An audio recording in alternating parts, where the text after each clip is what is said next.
अनीता की उम्र केवल 28 साल थी। शादी को 5 वर्ष हो चुके थे।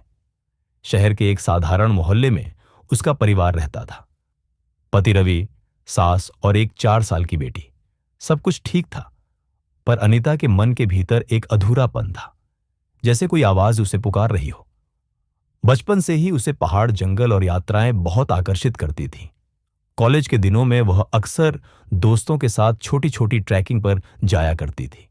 ऊंचे पहाड़ों की ठंडी हवा, पगडंडियों का रोमांच और झरनों की आवाज उसे जीवन का असली संगीत लगते थे। लेकिन शादी के बाद जिम्मेदारियां ऐसी आ गईं कि उसकी यात्राओं के सपने धीरे धीरे अलमारी के किसी पुराने कोने में बंद हो गए। सास हमेशा कहती, औरत का असली घर तो उसका परिवार है। ये बाहर घूमने फिरने की बातें लड़कपन में अच्छी लगती है। रवि, जो खुद नौकरी में व्यस्त रहता, कह देता, इतनी दूर जाने का क्या फायदा, घर बच्ची देखना ही सबसे बड़ी जिम्मेदारी है। अनीता चुप हो जाती, लेकिन मन भीतर ही भीतर घुटता। हर शाम जब वह बेटी को पार्क ले जाती और आसमान में उड़ते पंछियों को देखती, तो उसे लगता, काश मैं भी इनके साथ उड़ पाती।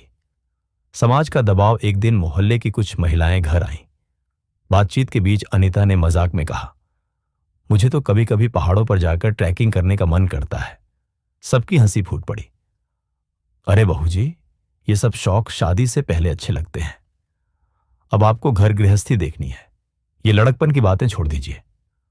उनके शब्द तीर की तरह चुभ गए। अनीता ने महसूस किया कि यहां सिर्फ परिवार ही नहीं, पूरा समाज उसकी आजादी पर पहरा बिठाए बैठा है। अंदर की आवाज। रात को जब सब सो गए, अनीता छत पर बैठी चांद को देख रही थी। उसके भीतर से आवाज आई, अगर तूने अब भी अपने सपनों को दबा दिया तो जिंदगी भर पछताएगी। जिम्मेदारी का मतलब यह नहीं कि तू खुद को भुला दे। उसने तय कर लिया कि अब वह कुछ न कुछ जरूर करेगी। पहला कदम अगली सुबह उसने इंटरनेट पर खोजा। शहर के पास हाइकिंग ग्रुप्स। कई जगहों पर महिला केवल ग्रुप्स मिले। कुछ ट्रैक्स केवल 1-2 दिन के थे, जिनमें ज्यादा समय नहीं लगता। उसने हिम्मत जुटाकर रवि से कहा, क्या मैं अगले रविवार को एक ट्रैक पर जा सकती हूं? सिर्फ 1 दिन का है, बच्ची तुम्हारे पास रहेगी। रवि ने माथे पर शिकन डाली। लोग क्या कहेंगे? औरत अकेले बाहर जाए, यह सब अच्छा नहीं लगता। अनीता का मन टूट गया, लेकिन उसने हार नहीं मानी। नई योजना उसने सोचा, अगर सीधे हाइकिंग कहूंगी तो घर वाले कभी इजाजत नहीं देंगे। उसने इसे फिटनेस क्लास का नाम दिया। अगले हफ्ते उसने पास के एक महिला हाइकिंग क्लब से जुड़कर छोटी सी वॉक में हिस्सा लिया। सुबह 5 बजे निकलना और दोपहर तक लौट आना। घर वालों को उसने बस इतना बताया, सुबह की फिटनेस वॉक है। पहली बार जब वह पगडंडी पर चढ़ रही थी, उसकी सांसें तेज थीं, लेकिन दिल खुश था। पहाड़ी हवा में उसे लगा जैसे उसकी आत्मा फिर से जिंदा हो गई हो। धीरे धीरे बदलाव। हर रविवार वह ऐसी ट्रिप्स में जाने लगी, कभी झील किनारे, कभी पास के जंगल में। तस्वीरें खींचकर वह खुद के लिए डायरी में चिपकाती, ताकि यादें हमेशा जिंदा रहें। धीरे धीरे उसका आत्मविश्वास बढ़ा। वह घर लौटकर और भी खुशमिजाज रहती, बच्ची के साथ खेलती, सास ससुर का ख्याल रखती। एक दिन सास ने गौर किया और बोली, अनीता, आजकल तू बहुत खुश रहती है, कोई खास वजह? अनीता ने मुस्कुराकर कहा, मैंने अपने लिए थोड़ा सा समय निकालना शुरू किया है। जब मैं खुश रहती हूं तो पूरा घर भी खुश रहता है। सास को सोचने पर मजबूर होना पड़ा। सच्चाई सामने। कुछ महीनों बाद रवि को पता चला कि अनीता असल में हाइकिंग पर जा रही है, न कि कोई साधारण फिटनेस क्लास में।